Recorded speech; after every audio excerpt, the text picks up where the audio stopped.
You know, if this was still an audio-only show, we could do it without pants on. Hey, guys! Welcome! That's why you can't see Another episode of Comiholics, episode number 32, here on the Pop Culture Network.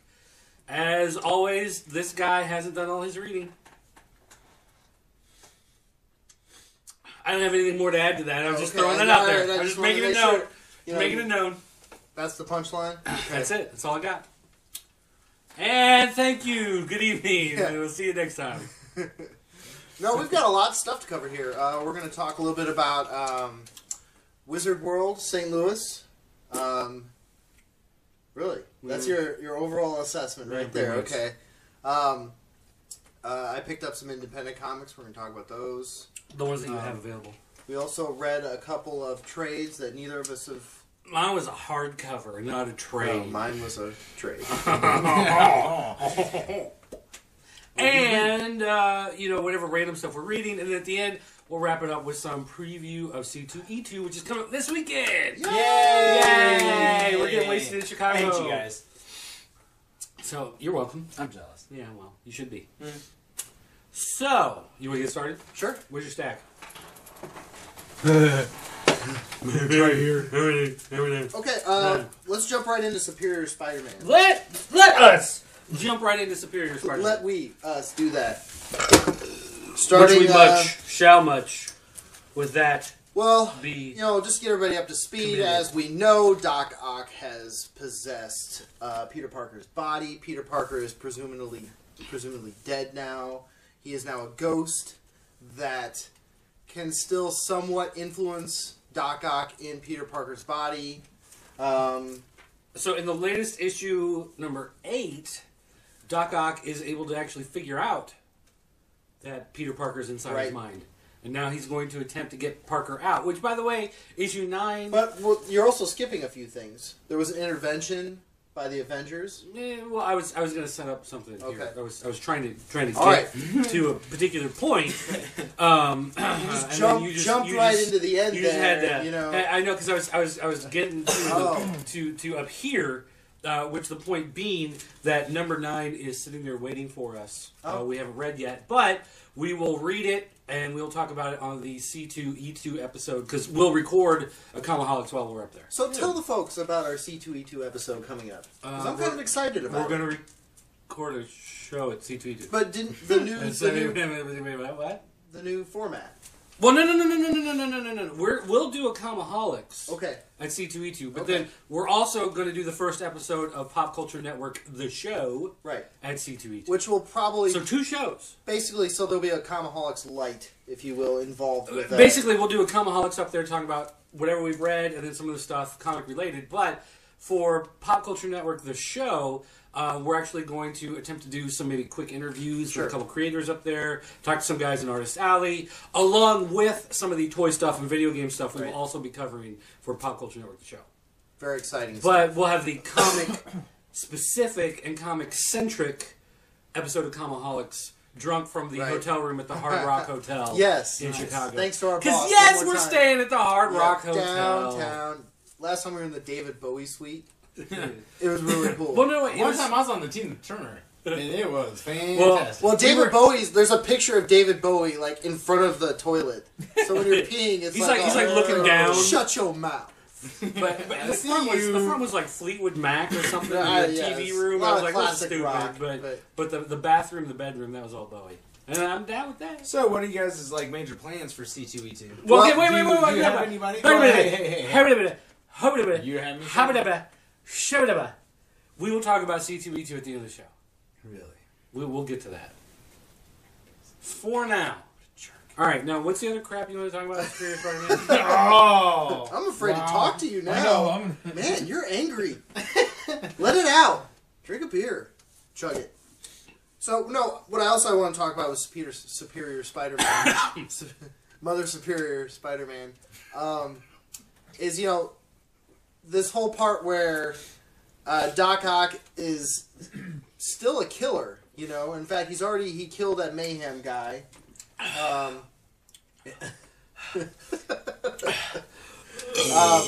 So the Avengers decide they know that something's wrong with Peter Parker. They haven't quite figured it out.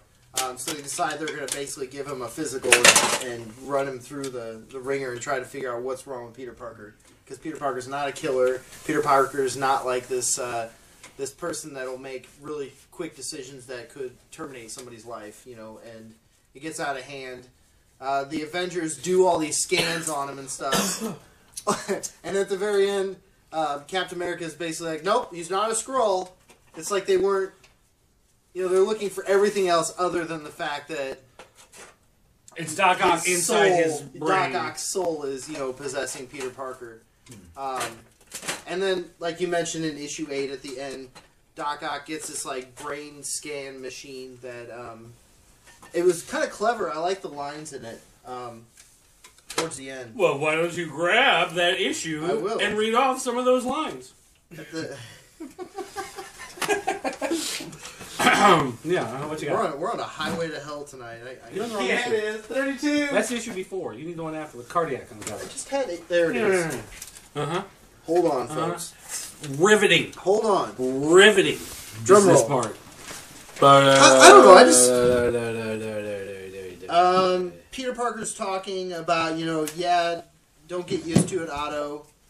So you put one into the win column. Doesn't mean you're going to stop fighting. I'm going to stop fighting you. I'm going to find a way back. And then Doc Ock says, no, Peter, you won't. Like he hears him. Yeah, somehow he finally is able to hear the ghost talking in his head. And then he's got this, what is this, like, this robot, this killer robot that I'm assuming is going to do some surgery on him. I'm guessing. And remove which whatever we will part. find out. We will talk about Later. on the C2E2 episode of Comiholics. So, that's all I have to say about that one. Oh, what else is going on? I finally finished up Requiem and all of that. Well, they don't necessarily all tie in together, except No, they're just related. They're to all the death of separate. Damien. Which one were you moved by the most? Because it's some pretty depressing stuff. Really depressing stuff.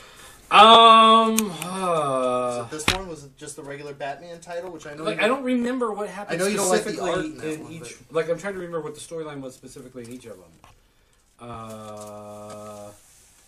This is the one I believe. Just the regular Batman title is the one where he kind of goes on a rampage. Yeah. He like gets it out by just going on a rampage and pushing himself to like the absolute limit. Oh yeah, but then he runs into they had the Harper Row. I hate Yeah, that character. okay. I hope I never see her again. So Okay. no, not that one. Okay. Here, let me see. Do I have the other? And then I believe Batman and Robin was more of a reflection on. I think I have the Batman Incorporated. I haven't continued on Batman. Yeah, okay. This is the one where he just basically tear asses through town, and he keeps imagining Damien with him. Different spots, yeah, stuff he would do. I thought that was better. I thought that was a better one than I did too. Anything with Harper Row. And at the end, you know, the bat signals on, and on the roof there's just like all this mass of villains that he's like taken down and are just scattered all over the rooftop. I don't know. It's a good issue. Was it? Yeah, it's good. Was it good? Mm-hmm. Although that's the sad part is I've always loved Batman and Robin, and now there's no Robin. You know, I thought when it was Dick Grayson and Damien, I thought it was a great title. Do you think Dick's gonna come back? No.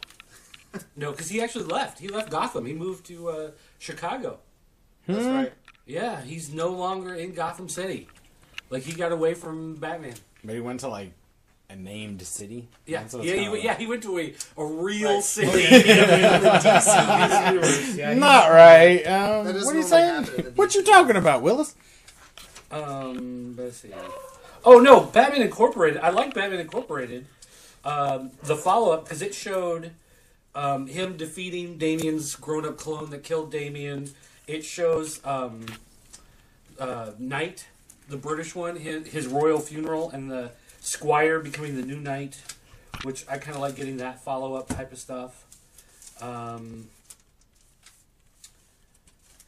Yeah, I think... Oh, and it's got Bat Cow. I mean, come on. What's up with the Bat... Okay, what's the Bat Cow? I didn't read this issue. Okay, So... Bat Cow. Bat Cow makes another appearance. Like, Bat Cow represents what's left of Damien, basically. Oh, you want it back up? Yep. Cameraman's asking for it back up. That's right. Look, there's Bat Cow. He's telling you eat more chicken, Chick-fil-A. Yay. Like they went into some, I forget where it was, but like in a slaughterhouse there was somebody hiding out, a Leviathan agent, whatever, and this cow just happens to be like still alive in the back, and his markings kind of look like he's got a bat across his face. So Damien calls him Bat Cow, takes him back to the Bat Cave, and makes Alfred take care of it and wash it and feed it, and that's like his pet. So his pet is this What about cow. the Great Dane? Yeah, screw that dog. You don't like the Great Dane? I love Bat Cow. That's a great bar in Madison, Wisconsin. This is Bat Cow. So anyway, I saw garbage there one time. I see garbage all over the place. I know, right? It's Springfield. but Bat Cow represents what's left of Damien. Okay. So this was Damien. This is the pet that Damien chose for himself. It's pretty deep. Oh, now you've done it. Oh, what did I do? Oh. So that's your favorite then? So yeah, I'd say the Batman Bat Incorporated. Cow. Okay. The follow-up was moving along, Walking Dead. Talk about 108. Hold it. Talk Hold about it. No, I mean you can talk about 109. Let's see that cover again, Eris. 108's a Apocalypse. The change in the story arc here is finally Rick is evolving his plan to get Negan, but he's teaming up with Hilltop and Ezekiel. Ezekiel. Ezekiel has a lion. He so does. in this issue, we are introduced to Ezekiel. 25-17. And basically, What? and then I said on. Never mind. And basically, I think Jesus is the one that the guy named Jesus. Not to be confused with. Well, I wanted to talk to you guys about that because From Big Big Lebowski. Lebowski, not that Jesus. that's been on for at least, what, 5-6 issues now? I mean, say what? 5-6 issues. What Jesus about has been in Jesus? there. No, Yeah. Jesus has been around for About 12? 10 Okay. or more. Do you believe that he's Jesus?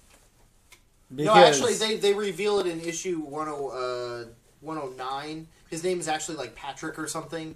And Well, no, but somebody how call they him- like enunciate it, because he always kind of looks. Oh, you mean like how they actually say it? Yeah, he looks no, like they a call him Jesus. Jesus. They do. Jesus. They Jesus. do. Because one of the guys is like, I'm not calling you that. Right. Oh, okay. Yeah.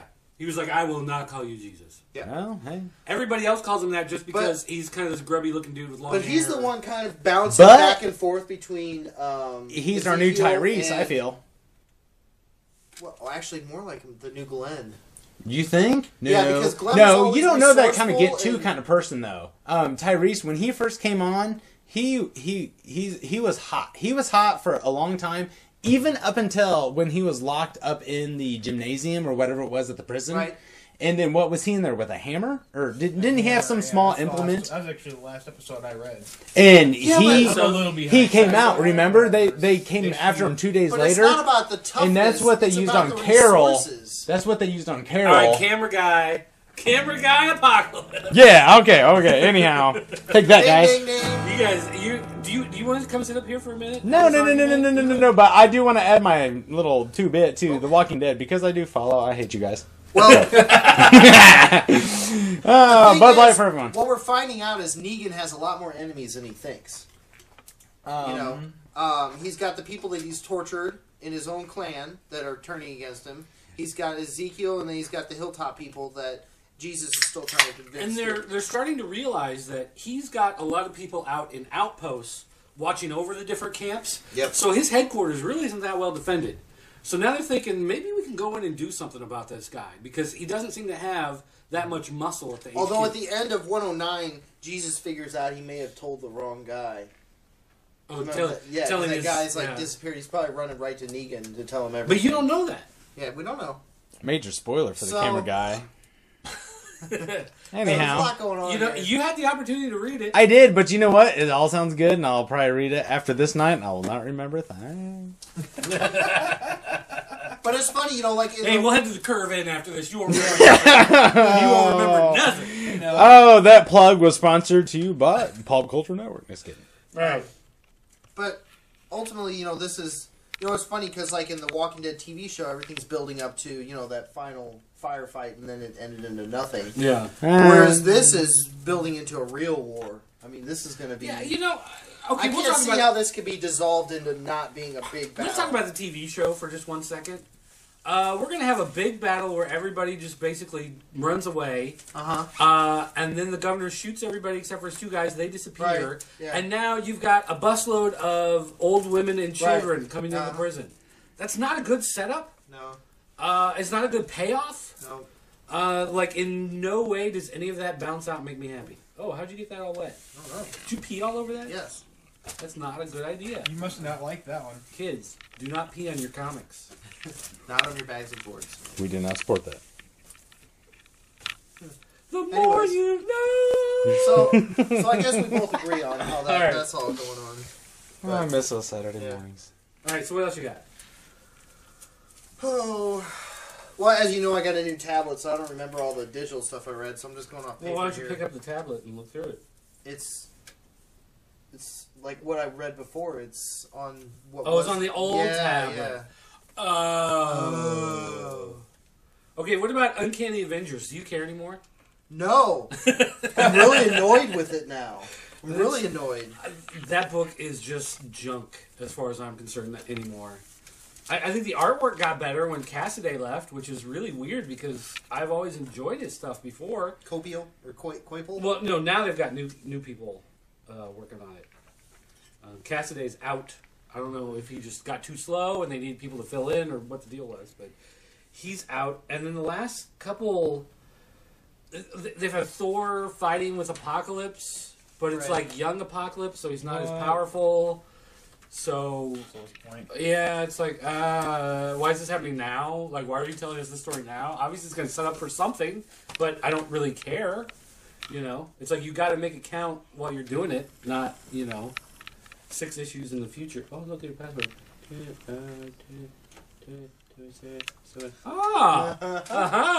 Let's see it. Are we going to talk about Invincible 102? Okay, well, we did get ahead, although we haven't talked about Invincible Universe 1. Did you read Invincible Universe 2? No, I haven't read Oh, it. you haven't read that. Do you want to wait? Because that's big. Wait. I think you were more... What? we'll take a 18 break when we minutes? talk about it. Or... 18 minutes. Has it been 18 minutes already? Mm-hmm. Wow. Oh, my gosh. All right, well, we better take a break. All right, we will take a quick break here. Yeah, thanks for busting me out, asshole. I meant to say. What do you mean, I bust you out? Camera guy's That's supposed what to be you're there silent. for. You're part of the show, Jeffy. Yeah, no, but that's like undercover All right. stuff. Somebody give me Invincible 102 so I don't... All right, we're going to pass around All to right. Jeffrey. We'll be right back. Peace.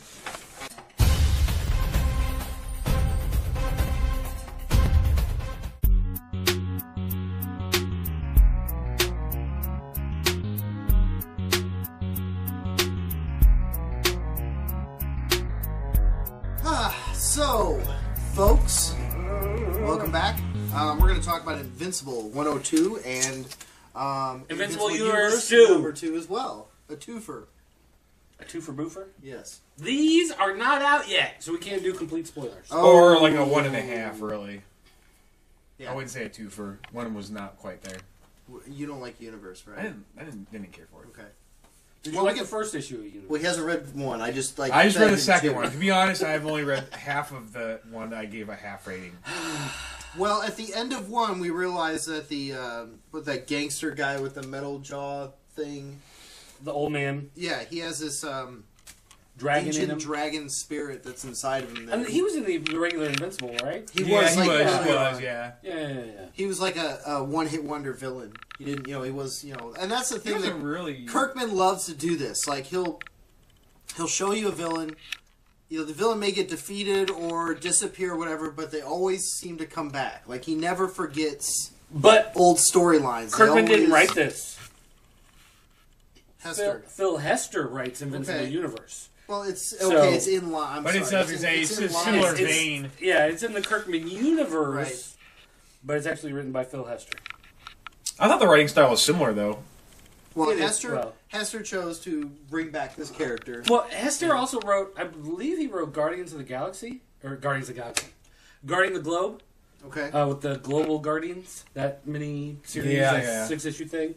So that's gone. That series is gone, never coming back. So And in Universe Invincible Universe has taken its place. Well, at the end of Universe number 1, they're trying to prevent this guy from dying for the dragon to come out. Well, obviously, at the end of 1, the dragon comes out, and they're like, They're "Oh trying crap, to do what are we like- gonna do?" Yeah, we can't give away what they're doing, right?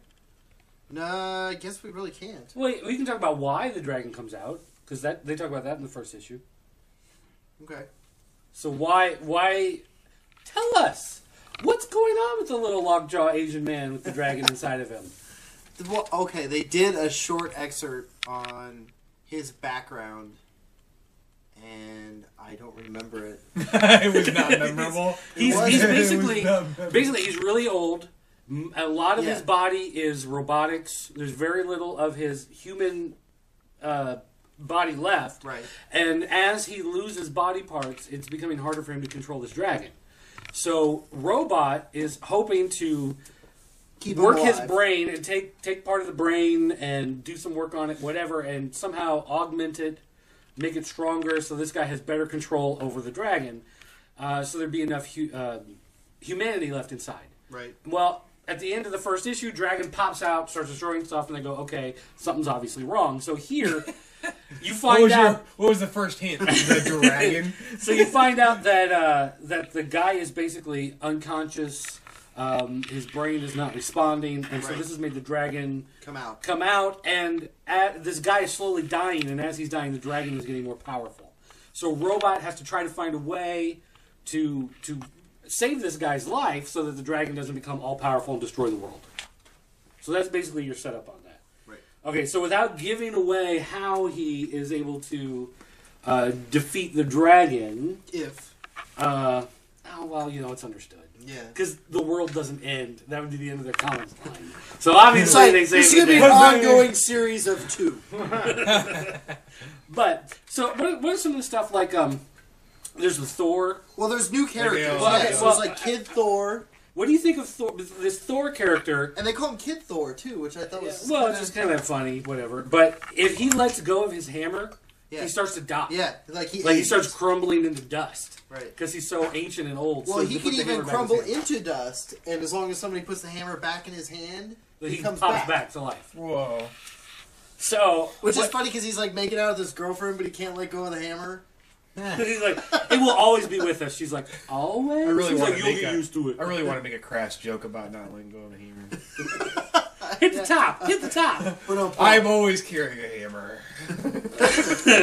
It's hammer time. What is it? You don't take a knife to a cockfight, or you don't take a hammer to a... Well, you wouldn't want it the other way either. So, I mean, do you like the character? Do you like Kid Thor and his girlfriend? There's not much going on. It's not really enough I skimmed content. through that. It's only a couple issues, so it's really kind of hard to feel it out. Is it? We're just full of all kinds of... Am I being a snob where I was like, it's Kid Thor, and I skimmed right past that page. Yeah, see, that panel was the just fact that, it basically... kind of a rip on the Marvel Thor, sort of, or the mythical Thor. As I say, they've had Thor a lot longer than they've had Marvel Comics. That's true. Just to let you know. Okay. Might clue you in on Thor that. Thor came first. Just a little bit. Okay. A little bit. I'm trying to remember, there's what are the other superheroes they have involved here? Oh, there's weird Electro guys. There's a lot of... There's the Teen Wolf guy. They bring in everybody. All the Astonishing Wolfman is in there. Yeah. But the characters that get 2 minutes to notice in other episodes. They bring in just a bunch of guys so that they can draw some. There's a pseudo Flash guy. He's kind of like Flash, but he's not Flash. There's some guy with robot body parts who's missing an arm. He's like Cyborg. But the Kirkman. Well, I know this isn't Kirkman, but he likes to do that spin, that spoof of comic universes. He kind of when I first started reading Invincible, I thought it was kind of like a dig on just cheesy superhero. A bunch of stuff. I know. I thought it was the cheesiness actually became endearing when it was well done, and then it got really serious real fast. Yeah. So I think this is still kind of, and in your defense, I kind of see reading just issue 2 and not reading issue 1, it would seem really kind of just dull. Yeah, I do think I like how they're giving more story to Cecil. Okay, they are. That was cool. I did like that. I didn't feel like they ruined him either. Yeah, they give you a lot more of his day to day, what he's really like, because you only know him through the Invincible interactions. And half of his interactions I can't pull up. You're like, I hate this guy. Yeah, I know he's like a jerk. I can't pull up the two-page spread, but I really did like. Well, here, let me. That I want to see that too. Yeah, that was a good. Okay, here. That'd be a great poster. Oh, here, wait. You go back a page. Okay. Oh, we're gonna put it together. There we go. All right. Nice. There you go. There's your 2-page spread. Yeah, that would be a great poster. You got that, cameraman? You following me? All right. So anyway. So universe, I'm kind of lukewarm with it. I mean, it could be. It could be great. It could be just kind of run of the mill. I like it more than Fantastic Four. It's an ongoing. Oh, I can say that. I like that more than Uncanny Avengers. I gave up on Fantastic. You know, I've read some of the side comics. I don't know how you say that. Just the spin-offs, like Rexplode and Adam Eve.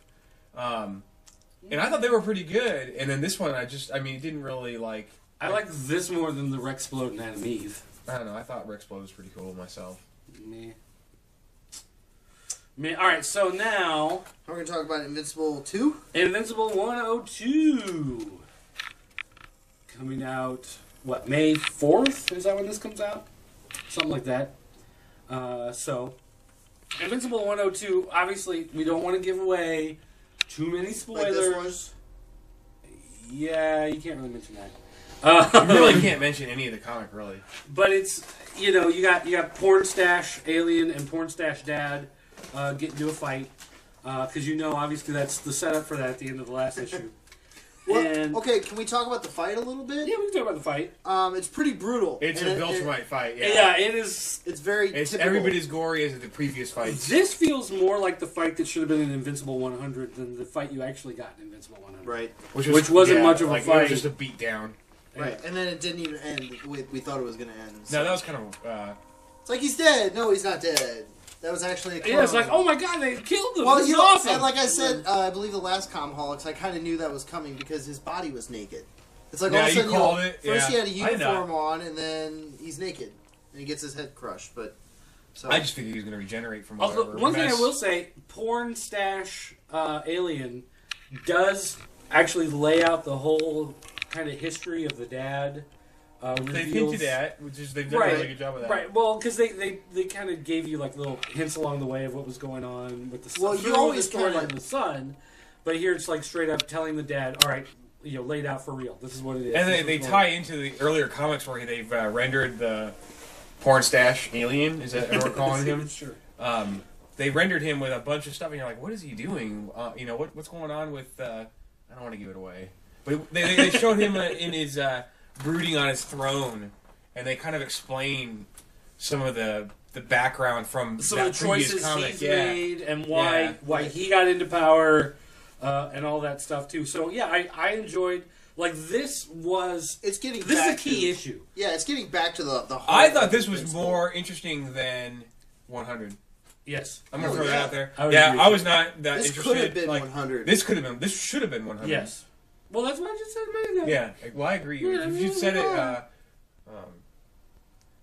good job. Can I show this picture? No, you cannot show that picture. That was the one I wanted to talk about. Picture. That's the one I wanted to talk about. Yeah, the other 2-page spread? Yeah, no, we cannot talk about that one.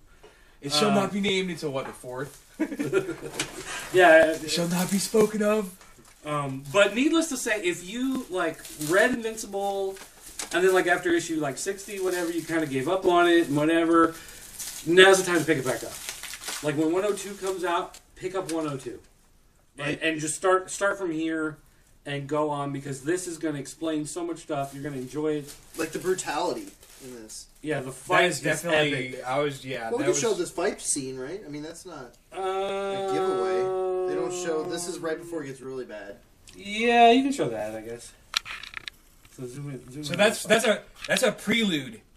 That's just... They're warming up. Yeah, this is them just sparring. They're just kind of love taps. Yeah. And you do get a couple pages at the end of Invincible and Adam Eve. Oh, brother. And that soap opera storyline continues.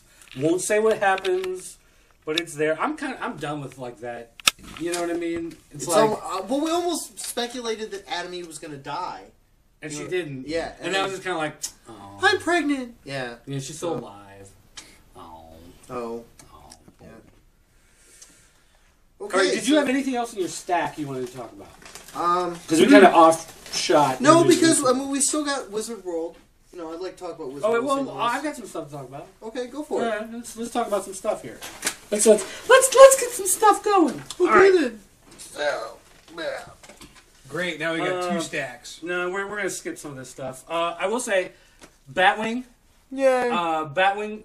This 19 actually. This is part of DC's WTF month. So the fold-out cover is like, oh my gosh, there's a new Batwing coming. And so the setup, the character that they bring in to be the new Batwing is the son of Lucius Fox. Now, Lucius Fox, as far as I can tell, in the comics, has never had a son before. But Lucius Fox in Batman Beyond had a son. And so the son, in here, his suit for the new Batwing looks like the Batman Beyond suit. Oh, yeah. So instead of being red, it's blue. But otherwise, it looks like the Batman Beyond suit. So you've got the son of Lucius Fox coming in wearing a suit that looks like Batman Beyond. It's kind of a neat little like Easter egg, whatever, for people who've been following stuff along for a long time. I don't follow that comic, but is Lucius Fox, did he originate in the movies? No, he originated in the comics in the and 70s. yeah. Okay, good. Yeah, I'm they added sorry. him to the comics. Yeah. I know, that's a newbie one. I apologize to you hardcore fans. This Fail. Supergirl. Here's the one thing. I like Supergirl. Batman. It's cool. Oh, Supergirl. I'm reading Supergirl. Did you read this one? Yes. All right. Here's the key thing in here. got Power Girl. Power Girl gets a new outfit because her outfit in Is the it revealing enough? and it's the boob windows back. Yay! Yay! Hooray! Is that Power what that- Girl's boob is that- windows. is that what That's that- the official term. Boob window. Is the boob window. So there you go, everybody. Pick up Nice. Supergirl 19. You get the boob window back on. Power Honestly, Girl. you know it's a good strategy because you distract your enemies. Well, and the neat thing is, They're like in a fight, like I really don't want to hit her, the thing I enjoy about this is or maybe I do. Power Girl is Supergirl of Earth 2. She was Supergirl on Earth 2, and then she becomes Power Girl when she comes to the New 52 universe, so that there's not 2 Supergirls running around. And they actually drew them to look alike. So I like the fact that it's actually like, okay, this is the same person from an alternate universe, Right. and they actually do that through. So I thought that was pretty cool. I enjoyed that. Let's see. Batman the Dark Knight. This is the first storyline in this book that I've actually enjoyed. It's taken issues 18 and 19 to finally tell a story. That was, I was gonna say you stuck it- hung in for the goodness. I hung in there, and now it's good. Ethan Van Sciver, fantastic artwork, always. The Mad Hatter is brought in, and the Mad Joker. There's not enough Mad Hatters. Joker in the New 52 is a completely different character Right. than what he was before. Mad Hatter in here is like the old Joker. Same. Oh. So, okay. Yeah. So, So yeah. we kind of fixed it in a sense. Action comics, not good. Not good. It hasn't been good for like 3 or 4 issues. Unequivocally. I do like the Ultimate Universe, all the Ultimate Universe stuff. I read all of that. There's only 3 books. It's easy to follow. They had a massive civil war, and America started to fall apart. Yeah. Now it's coming back together. Captain America is president of the United States. The mutants have their own Indian reservation that they're living on. I enjoy it. They The can't Riz. drink alcohol, No alcohol in the. They got meth problems. Star Trek prequel. though. I haven't read that issue. I've read up to 3. It's a good story. I see it? It's really well done. Doesn't seem to tie into the movie at all, shit. except for the very last page of the comic. The character of John Harriman, whatever his name is. Mm-hmm. No, Harriman's the captain. I forget who it is, but Sherlock, when he appears on the very last page, and that ties it into the movie. I can't tell how this story itself actually ties into the movie. So maybe there will be something in the movie that leads back to it, but unlike when the first Star Trek movie came out, they did a prequel series that told you everything happened in the Next Generation universe, and then they go back in time, and that's where the new movie starts. This one, I'm not sure how it ties in at all. Clayface reappears in Batman 19. I love Clayface. Cool. I like this version of the character, so that's some good stuff. You still read Team 7 and I only Deathstroke? I read Deathstroke. You I only like bought Deathstroke, that don't you? Team 7 because it ties in. Rob Liefeld has left Deathstroke, and it's fantastic again. And they canceled it because the sales were so low, and Rob Liefeld did it. So Rob Liefeld killed the book. They fired him from it, and they're still canceling it. My kids love Peanuts. This is like their favorite comic. Yay! Oh, that's cool. They still make it, and so That's like a parenting win right there. yeah, I know. Like some 8-year-old kid the other day was talking about watching Walking Dead. I'm like, you're 8. You should not be watching Walking Dead. My son's 8. He reads Peanuts and Garfield and Pokemon. All right, that's what an 8-year-old's supposed to do. My daughter knows that we watch a zombie movie, but she's not allowed to partake in it. Justice League. They're starting the Trinity War. This is a really good issue. I love this. I haven't read that issue yet. But you haven't read this issue? It's good. It is good. You're going to enjoy that. We got some free comic book day stuff. Yay! Point out some of these. These are coming out. That have not come out yet. Yeah, these. What, May 1st? May. Beginning of May. Yeah, it's the first Saturday in May. These are coming. That may be May 4th, actually. But free comic book day. Red 10. This is a prequel to the series that's out now. There are 2 issues out, I think, of this. This gives you some background on the character and sets everything up. This is the Oxymoron, who we will talk about later because we have the Oxymoron hardcover that we'll discuss later on the show tonight. You don't have to zoom in on that. Yeah. No, I was going to say. Hey, 1 minute left. Okay. But some of the other stuff, Beware the Batman for the new comic series, or the new cartoon show, sets it up. Pretty much the same as every other version of Batman, except Alfred. Alfred's like a thug-looking dude. He looks like one of the henchmen from the TV show. Absolution is coming back with a new series, so they set that up. Superman for your free comic day, it's a reprint. So, I was excited. I read it. I was like, wow, that's really good. Oh, wait a minute. This seems familiar. Walking Dead is also a reprint for free comic book day. But I will say this. These 2 reprints are better than the free book that Marvel's putting out. Marvel's putting out a book that ties into their new series Infinity, and it's trash. It's like 5 pages of nothing, and then a bunch of reprint stuff that they're doing. So it's not very infinite. And it's and we got to look at that. That was really cool. Very finite. And then we'll talk about this real quick.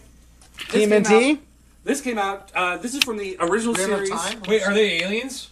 No. 30 seconds. Yes! All right. 30 seconds. Yes, This book is printed with the artwork in the original size when he drew the original concept pages. It's got his original notes. It's only $10. And then in the back it shows the same pencil I do. It shows the script, and then it shows as he did some of the shading on there, and like he did it multiple times because he wanted it. Like he didn't like his first try, so it shows you his second try.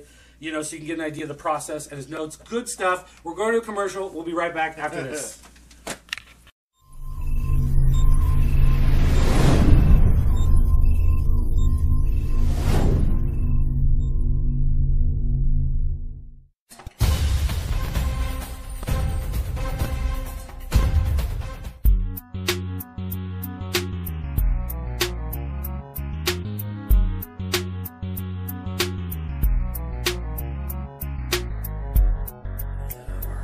Fine, we'll talk about Wizard World. Go. Okay, so we're going to talk about Wizard World St. Louis. I have... Show him your shirt. Here, walk around the front. Show him your shirt. I'm going to show you buttholes. Don't leave the shirt on. He's like waving it. Flies across the street. Throws it by above our faces. nothing but Maine. Someone got a Wizard World shirt. Yep. Are you on camera? Are you sure you're on They camera? did me good. They did. Yes. You didn't flip the thing around so you can see it. Nope. Around. All right. So I had the pleasure of taking my children and my wife to Wizard World. The first time she had ever gone to a con. Mm-hmm. So I think for somebody who's never been to a con before and going to Wizard World St. Louis, I think you're going to be satisfied. If you're just there to like buy some stuff, right? See If you're some not, neat but if things, you're there to see panels, and see more meet and or a greet, lot of talent that wasn't there, but I mean, you got to see Adam West, or not Adam West, Stan Lee Lee. was there. Right. Yeah, it doesn't really get much more talent than that. What's her name? Lori Holden. Lori Holden was there. Yeah. Billy D. Williams. Yes, Billy D. Williams. Although wrestling superstar, Here's the ones that I Hardcore met was on not. Sunday. Was Billy D. Yep. And then I met Henry Winkler. Yeah. I saw And him. then, man, I know this is viral and everything, but that blonde-head dude from the Harry Potter movies. Oh yeah, Malfoy. Yeah, he shook hands with Benton. Oh, cool. But yeah, by the way, there was also Pikachu, and she kind of hung out with us. She was There's crazy. always Pikachu's everywhere. So anyway, the show was basically like there were none of the big publishers were there. I mean, Artist None of Alley the was little present. publishers were there. The First only- time for St. Louis? it was the first time they did St. Louis, so it was a little small. They did have a new publisher, like Lionsden Den? Lion's Gate?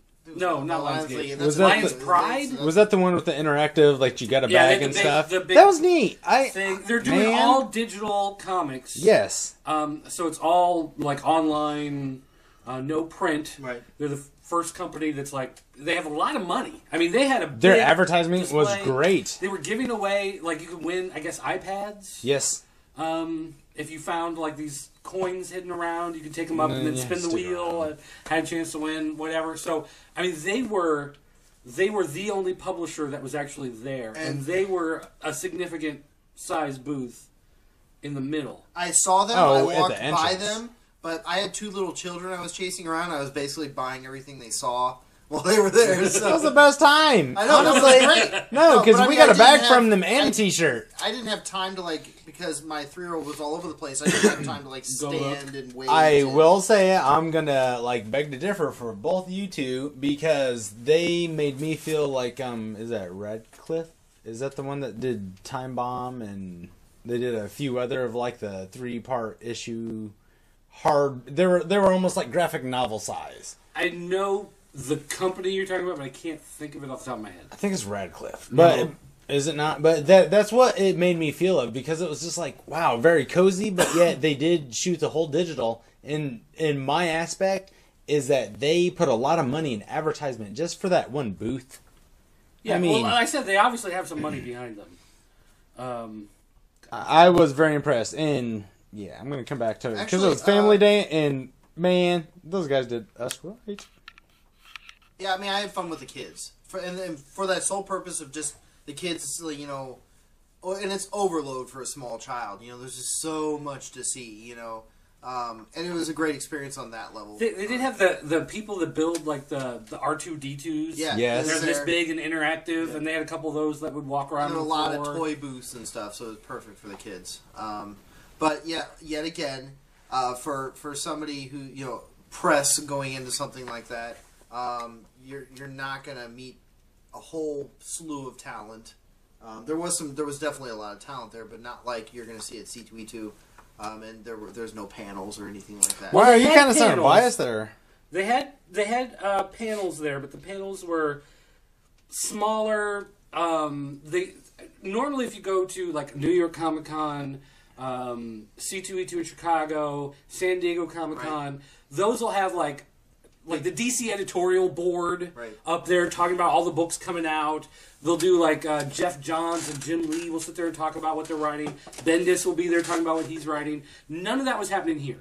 You had like Jay Nitz, I think is how you pronounce his name, and he was talking about like how you draw a cover, which I mean it's interesting, but you're not getting like comic news, which is what you get at like a C2E2 or New York Comic Con. Well, what I did to take advantage of the situation, because there weren't a lot of panels I was running back and forth to see, and I couldn't anyways, was I did hit Artist Alley and met with some independents, and one of the trades I picked up was Tanked, and this is a C2E2 exclusive. I'm sorry, Wizard World exclusive, Wizard World St. Louis exclusive. Tint it.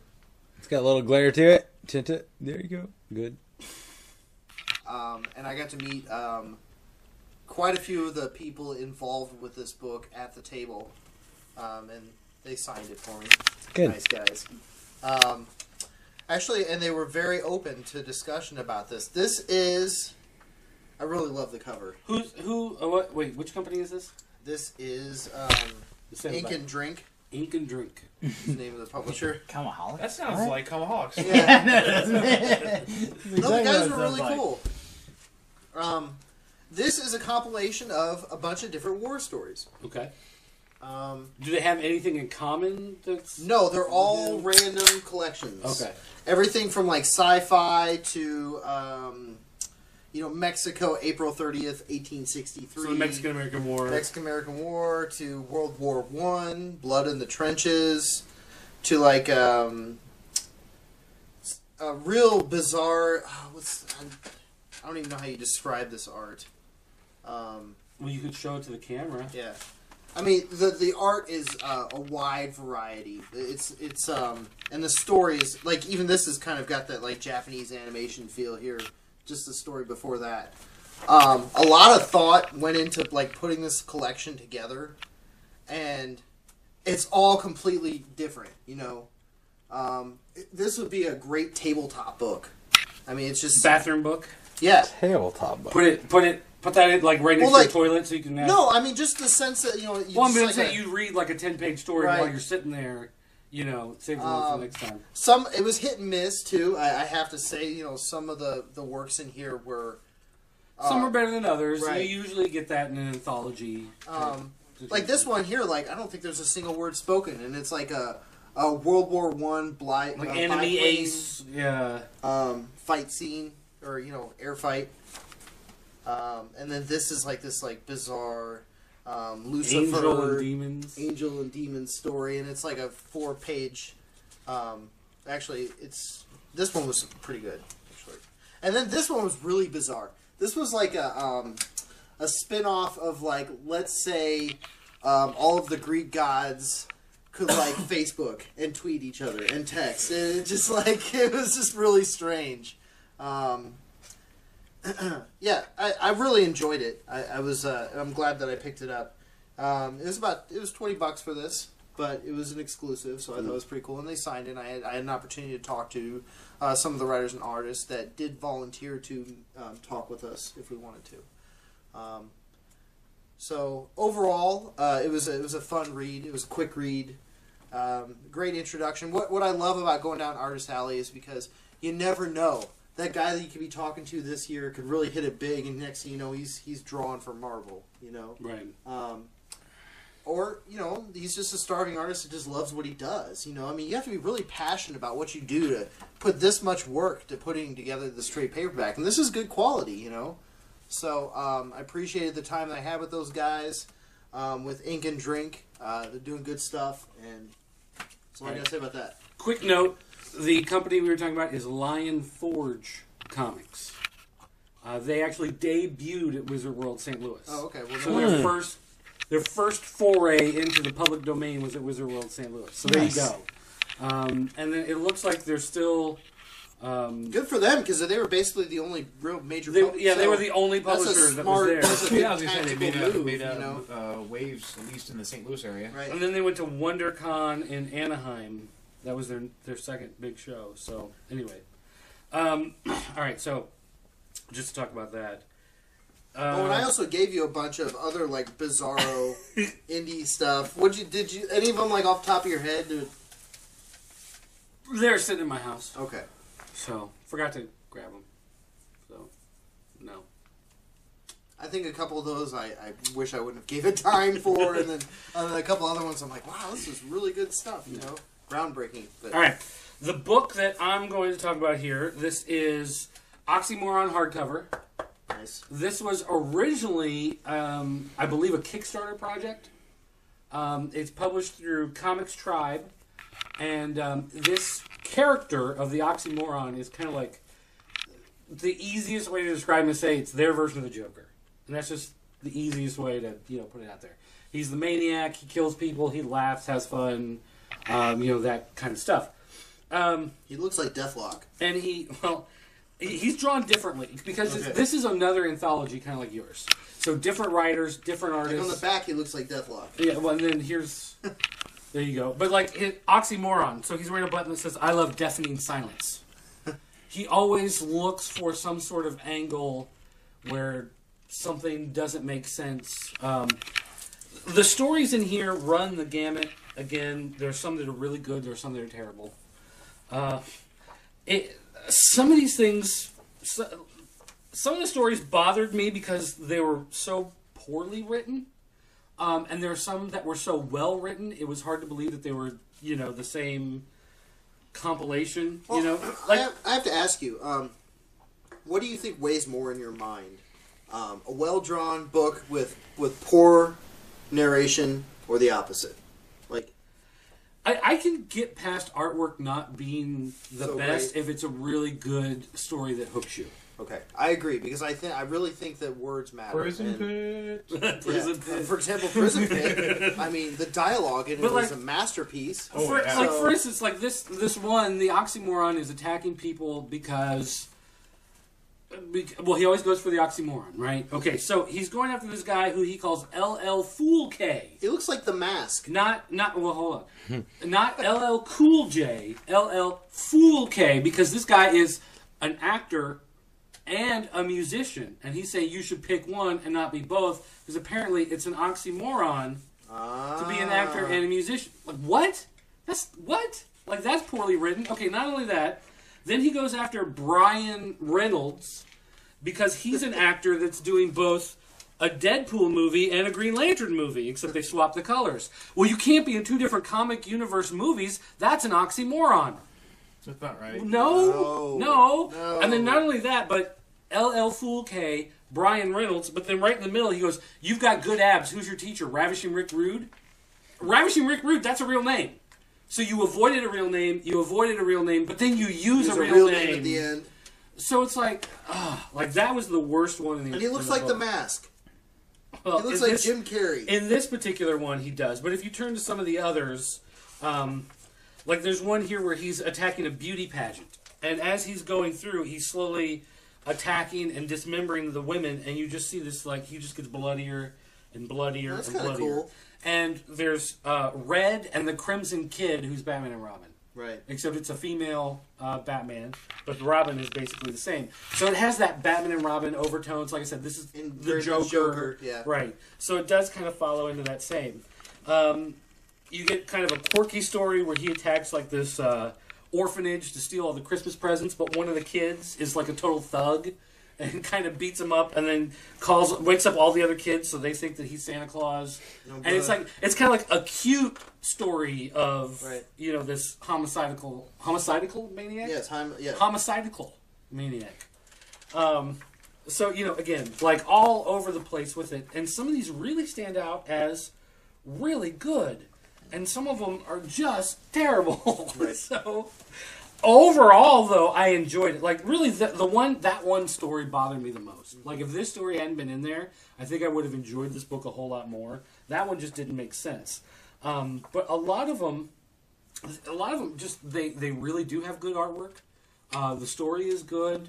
The dialogue is crisp and snappy and makes sense in a lot of the other stories. Here's cutting off the head of Jason Voorhees. On that one. That one's kind of nifty right there. So you do have a bunch of pinups in the back, too. So you're getting a little extra. Yeah, you get a little bit of everything. You better get something for your hardcover. I'm sorry, but hardcovers are expensive. Now, it's got to have some extras. In the Red 10 Zero, what do you do with those comics? Unless it's Frank Miller's Holy Terror. Free Comic Book Day, one of the books available is Red 10 Zero that I mentioned we were talking about. This story that's here... is actually reprinted in that Red 10 Zero to give you an idea, because this character of the oxymoron appears in Red 10, and he's the main villain in that series. So they reprinted this one, and this story, the Joker guy sets up bombs all over town, and they have a volume sensor. So if it gets too loud, then they'll explode. Has to be quiet. So the whole town has to be quiet. Huh. So everybody has to be completely silent while they're going through trying to find these bombs. Well, this female cop tracks him down, figures where he is, gets into the fight with him. He makes a run for the roof, and he just starts laughing. He's happy, and she's like, I'm going to take you down. Why are you so happy? And he goes, you didn't check the weather report. There's a storm coming in. So, boom, lightning, thunder. Well, what happens when you get thunder and you have volume-control bombs? And she's like, why? We figured out the secret. We figured out the trick, whatever. And he's like, I just want to see the city burn. Like, I don't care. Like, I'm a madman. That you figured it out. It's like I got the Riddler. Yeah. So, overall, fun character. What's the background behind this character? Like, there's no origin to his. He's just the madman on the scene. Yeah. Okay. So you don't get the luxury of understanding him. And like I said, when he's written correctly, he's a character that's a lot of fun in his homicidal. Ways. Do you think it's too closely linked to the Joker? In a sense, well, okay. One of the writers, white face, red lips. One of the writers, when he was writing Red 10, it's basically the Justice League, and Joker has set up this thing to kill the members of the Justice League. Except it's not the Justice League; it's the American Superhero Society or whatever. And he says that, you know, his dream would always be to write Batman and to write Superman and to write Green Lantern. But he's not getting that opportunity. He's an indie guy. So he's creating his own characters, but that's obviously who you're supposed to be thinking of.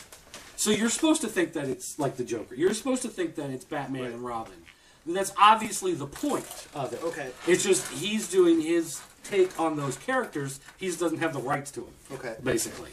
And so that's kind of also part of the fun, is that some of these stories are... An oxymoron? Well, no, some of these stories would never make it to DC. Like, DC editorial wouldn't allow him dismembering the cheerleaders graphically, the blood spray, and picking up the arm and waving it around and stuff, Okay. So that's part of the fun of it as well. So, oxymoron, good stuff. All right, so... Tanked, good stuff. We will take one last break. Right. And then we come back, we'll run down some of the stuff with C2E2. Right. That we're looking forward to, that you'll be able to check out on the next episode of Comiholics. Oh, so how fast are we going to post that? Are we going to post it that night? It depends on the speed of the internet in the hotel.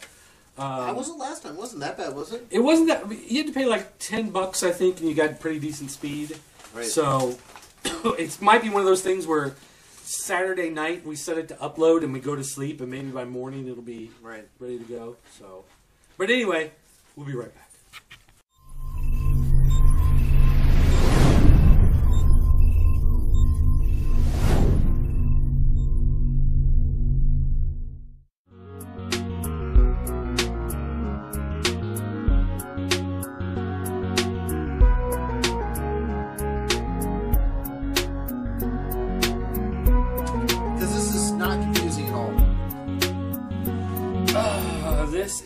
What is this? Folks, bear with us. He's trying to figure out... Map your show. Map your show.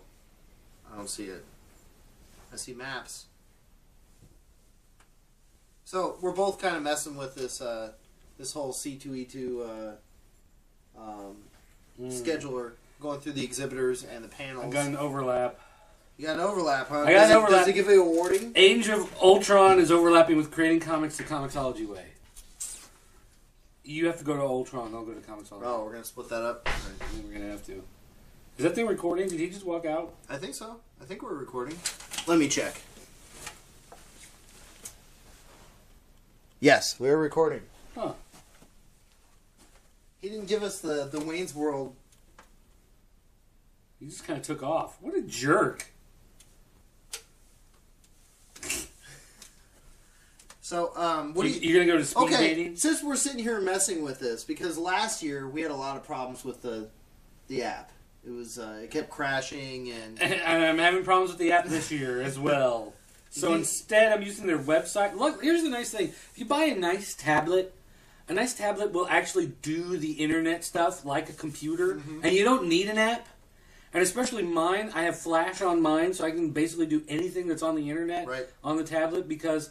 Unlike Apple, Android will support Flash, and even though I'm running Jelly Bean on here, I sideloaded Flash, and so it runs in the stock browser, even though it's not technically supported, so I can still do all the Flash stuff. And I'm running on Windows 8, which is essentially the same thing. I'm just using. You're on RT.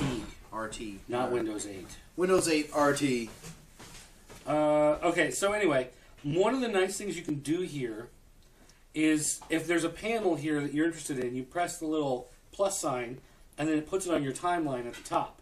So you can see your day and plan your panels, and then if they overlap, you can see there, you got to decide, oh, which one am I going to do because you're both at the same time. So that's kind of nice to be able to plan out what you're doing, because panels is one of the big things I go for. Right. I'm more interested in the panels. That's the only time we actually do work. Yeah, like we get actual news and stuff. They tell us stuff about things that are going to happen, and then we tell you. Although, it kind of depends, because some of your panels will be like, how to play Quidditch 101! You know, like, that's not really big of a thing. But, so some of the stuff, I'm trying to find Nerd, oh, there's Nerd City. Alright. It's at Saturday. Oh, Nerd City is the same time as Bruce Boxleitner's Lantern City. What's Bruce Boxleitner's Lantern City? The guy from Tron, his new show. Oh. Oh, and they both overlap with DDP's yoga. Man. Diamond Dallas Page's yoga? Diamond Dallas Page. Shut up. He does yoga for regular guys. What? He started this whole trend of manly yoga. It's like an aerobic yoga workout. So, I'm trying to wrap my head around this. Diamond Dallas Page. Is this like dudes like in football jerseys and like sweatpants doing yoga? It's like his book. There's like hey, do the serpent now. There's a guy who's a long distance trucker who did DDP's yoga workout, and so there's photos of this guy in like his flannel and his jeans, and he's doing the yoga poses. He lost a whole bunch of weight, got in shape. Good for him. Yeah. Well, there's DDP's Nerd all about City, positivity. 6:30. Yeah. On the 27th. Right. Saturday. Which I said overlaps with DDP Yoga and Bruce Boxleitner's Lantern City. This is tough. Tough. All right, so I anyway. want a full report on that yoga one, by the way. So anyway. Anyway, what? What are some of the things that you're signed up for? You got Friday? You got stuff for Friday? Do you have yours? You're using no, a different... because... You're using a different mobile thing. I don't know what you're using. I got a new tablet, and I can't go back to what I had saved before. So, no, I don't. I can tell you that I'm kind of like you. I'm kind of conflicted. There's a lot of overlap, just I can tell already. Obviously, I want to hit the big publishers and see what they've got going on. You've got the DC Entertainment 101. I can tell you just about anything Marvel, DC, Avatar, Arcadia. I will definitely try to go to those.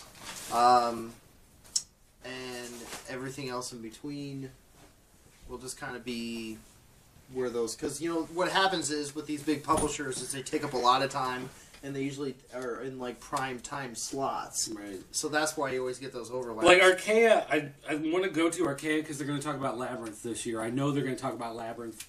It's in the Free Comic Day book. They've got a Labyrinth story in there. There's got to be a hardcover coming. They've done 2 Dark Crystals now. So now it's time for Labyrinth. So I definitely want to see what's going on. So my Friday, so far, I've got DC Entertainment 101. That's going to be talking about the toys and collectible stuff.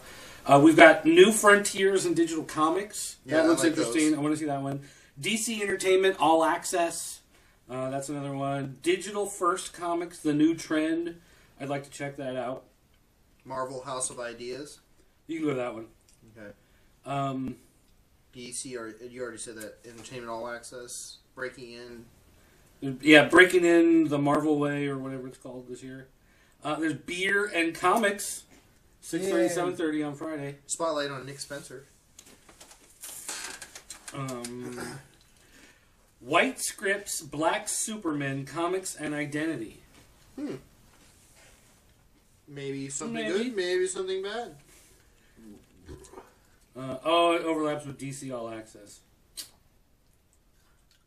See, that's one problem, is that there's so much going on. IDW on Saturday. I'd like to check that out. Greatest panel in history. Yeah, I saw that. Ever. All right, so Saturday, let's see, some of the stuff we've got going on here. Marvel Age of Ultron, Creating Comics the Comixology Way. Valiant 2013. DC Comics, The New 52. That's good for getting news and stuff. There's a Batman Q&A. Dark Horse Spring Fever. Now, this is weird. Batman Q&A overlaps with DC Comics Batman Superman 101. So there's 2 DC panels that are going to... Although, is that really those Batman? Oh, Batman Q&A is Adam West, Burt Ward, and Julie Newmar. Right. Okay, so not... And then Nerd City's in the later in the afternoon. Evening. I don't know, man. DDP Yoga. Killing me. I really want to see the box, Bruce. And that's usually the majority of it. Sunday, there's like usually maybe 1 or 2 panels to catch. Dark Horse, Spring Fever. Speed dating. We're married, but our wives won't be there. So what happens is C2E2 stays in C2E2. Nothing ever happens, though. That's funny. We've said that. We've gone like 5 years. We always make that statement, but we're such nerds. We just like we don't try to do anything. We don't do anything. There are always some neat things. You'll get advanced digital inking techniques, which it sounds pretty dry, but that's so interesting to go in and watch some of that stuff. The crafting of it, is always just fun to watch. Vertigo, a view of the cutting edge of comics. That'd be a good one. There's another speed dating. Well, they have them split up in like sections. Like video game industry. Like furries will be one. Well, I noticed one of them was like gay BLT, whatever that thing is, the GBLT. I don't know. What is it? It's a sandwich. Well, okay, I'm aware of what a BLT is. I just don't know why it has to be gay. What's when you're eating. What's with these gay sandwiches? There's gonna be one fat guy sitting there like, I thought we were getting bacon.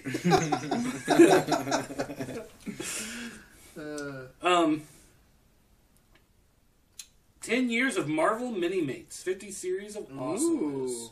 But that'd be good if they give away some cool stuff. But see, again, there's no Voltron this year. Yeah, no Voltron this year. Although Voltron had a booth at St. Louis.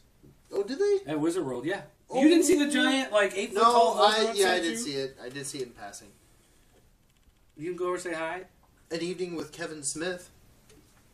He's going to talk about Clerks 5. I'm not doing any of those New Jersey movies anymore. I'm making real movies. Hey, your real movies suck. I'm going right back to Silent Bob movies. That's all I'm making from now on. So, I mean, that's a lot of this stuff. We'll take notes, maybe take some pictures, whatever, and then we'll kind of do that as part of our roundup for Comiholics. Right. We'll talk about a bunch of that stuff because, we always do a thing with Pop Culture Network where we sit around, we talk about some of the stuff we saw and, people we ran into and, I was in an elevator with George Takei, and just and he tried to grope me. And, all of that kind of weird stuff that happens. He gropes me. But for the Comiholics show, we'll be talking about some of these panels that we go to. We'll find out what makes a BLT gay. We'll see, all these things that are happening.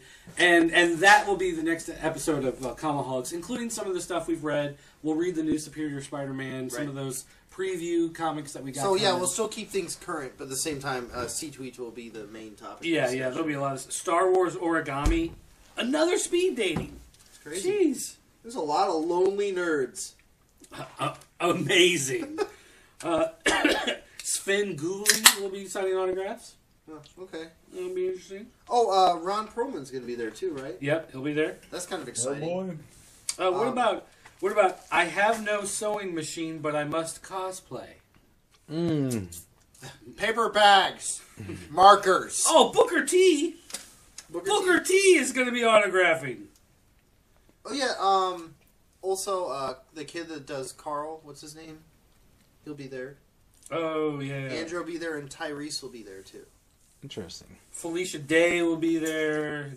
Dave Dorman. Oh, that'd be cool. Dave Dorman doing... I know, Booker T. Hey, can you autograph 5 times? 5 times? 5 times? He just got into the Hall of Fame, by the way. Booker T in the WWE Hall of Fame. Oh, okay. Yeah. So, he's an old dude now. He's getting up there. Well, he's the commissioner of SmackDown. Oh, is he? Yeah. So or general manager, whatever they call him. Anyway, all right. So lots of stuff to look forward to at C2E2. This is a big show. This is one of the biggest big one shows in the Midwest. I mean, biggest one in the Midwest, obviously. But if you're on a budget and you can't make it to San Diego, I would say the giant show is always San Diego. That's the big thing. I don't like to travel, so I never go. But Killen goes a lot of times. I think maybe Scotty's gone. Rick may end up going. I don't go to that one. This is my big show. I enjoy this show. This is our Disney World. We get excited about this 6 months in advance. I mean, it's I start saving up for it 6 months in advance. It's everything we love about pop culture in one spot, and the fun. It's kind of like going to a music festival though, in the sense that a lot of cool things are going on at the same time. So you really got to plan ahead. Luckily, when you can split up into teams when people have the same interests, like my co-host and I, we'll say, okay, you go to that, I'll go to this, and then we'll concur. But I'm thrilled. I'm ready. Oh, man, Boom Studios is on Sunday. Archaea is going to be on Sunday. We're going to miss... Are we going to, go there during the day Sunday and then go do the toy thing? No, because the toy thing starts at, 8 in the morning. Something ridiculous. So we're going to get up drunk, hungover on Sunday morning, roll out of bed, head to the toy thing. So we're going to miss Captain Cornelius Cartoon Lagoon screening. I don't know what that is. But We're gonna miss the Brookfield Zoo crafts and activities. No. Damn you. Yeah. Oh, Lion Forge Comics will be there On Sunday? on Sunday. No.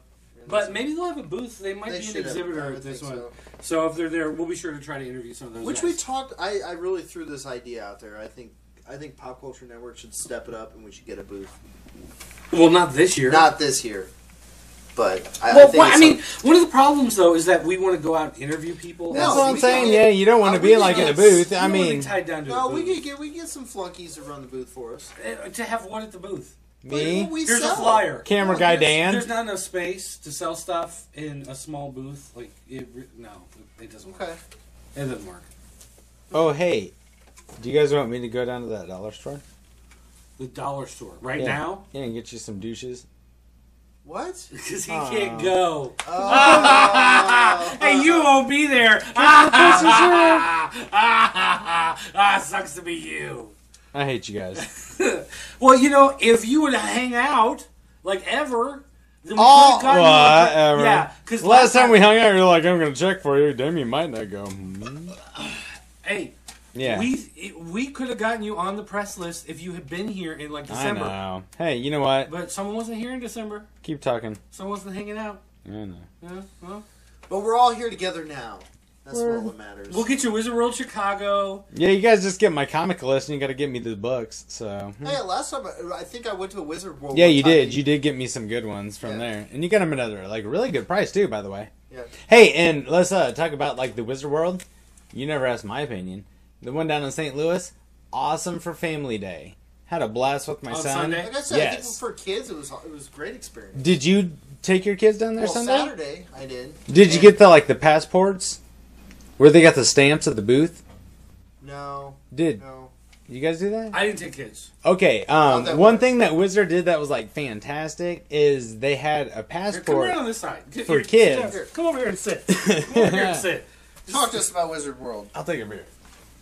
One You thing. can sit with What? him. No, You sit with I'm him. getting another beer. You sit with No, him. he's taking the floor. I got it. Have a seat. He's got Have a it. seat. Who's gonna sit Tell with us me? about it. Who am I gonna sit here with? Darth Vader. Hey, Darth Vader. Let me tell you, one thing that Wizard World did fantastic, I think, this year, is they did have something for the kids. And everybody that is from the Midwest, we had a blizzard within 3 or 4 hours span, 18 inches. And my son and I were down in St. Louis, and it was Family Day, and he got a passport. And he also got a key. And so it was all the tables and where they had these stamps to stamp his passport. So what did he get for collecting the stamps? he actually got a 36 by 24 stock paper that you actually draw a cell on. Oh yeah, cool. And I actually ended up with 4 of them that were TMNTs, by the way. Oh, okay. And then another 2 that were Wizards, little characters that they created. Those kind of Powerpuffish girls looking like characters. But no, it was really neat because I hate to say this, but my son, and I have to entertain this for the television. He says he is 3.5. He does. He does. Yeah, he does. And every time he does, I'm like, seriously? That's not right. But I showed him when we came through the door, and we had kind of a little traumatic stress from the get-go, and that was not very good at the Midwest. But I don't think it represented everybody. But yeah, Someone tried to steal his Walking Dead variant cover. Basically, is what happened. Yeah, for my son. And but luckily the staff of Wizard stepped in. They did. They took care of you. Very, very, very, very well. Very impressed with them. Yeah.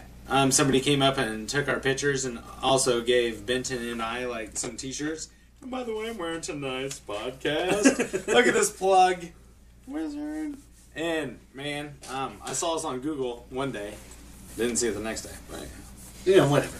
yeah, it was really neat because what it did was it was really orientated towards children and the family aspect. Because what I had done, and like I said, I gave my 3.5-year-old the key, and it showed all the booths and the tables, Right. and there were certain ones that had a star and asterisk or something that represented the ones that gave the stamps for his notebook.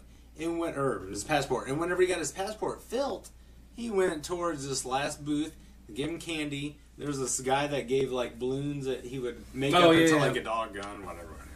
Oh, I'm not sorry.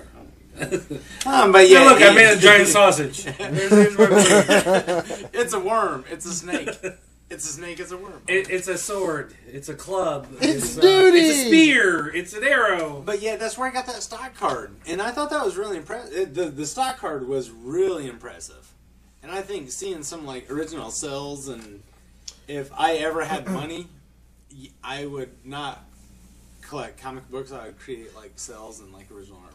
I think if they do it next time, they need to consider the space a little bit more.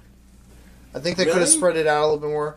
And on the kids' note, was it pretty busy? How about have some changing stations in the bathroom too? They didn't. No diaper. No. Stations. And I think they could have spread out the food areas a little bit more. It felt tight. It felt tight. Well, the floor space of Wizard World in St. Louis compared to like C2E2 in Chicago. Oh, I wasn't even expecting that kind of level. I just think they could have done a little bit more space. Comparison, like C2E2, the main floor of C2E2 is like maybe 2.5 times of what the size of St. Louis was, and Wizard World Chicago is at least double. So again, both of those shows in Chicago are a lot bigger. Again, this is the first year, right? So I'm just saying next year, so it's pretty well. And the next year they should. I hear you saying that. But yet, at the same time, I remember that if you look at the overall like floor layout, there was like 4 concession stands built in, and then plus all the other vendors.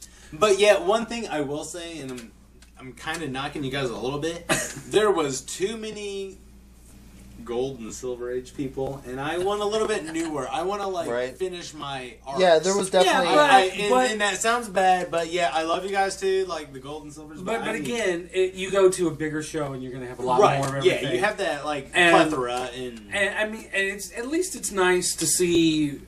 Like Neil Adams had a huge booth for him. It's like for someone of. Because a lot of those older guys get forgotten over time. They do, yeah. And for him to have that huge space that he had, selling all the prints, and he can do a sketch right there in front of you and all that stuff. Like, it was really nice to see him getting credit, you know what I mean? Yeah. And not being, like, in the back corner, in the dark, you know. Exactly. With, like, a curtain. One really spectacular vendor flair, I think, was at DCG, or the comic book grading company. Okay.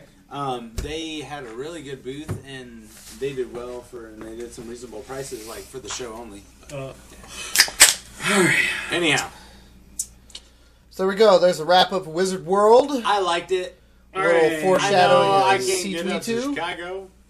You guys suck. Yeah. You're welcome. Yeah. Is this year 4 or 5 for me? I think 4. However many years they've done C2E2 is how many years they've. I think this is the 4th. Maybe it's the 5th. Did you go the first year? Did you? Yeah. Did you? Yeah. All right. But I just went like on a Saturday. Oh, okay. All right.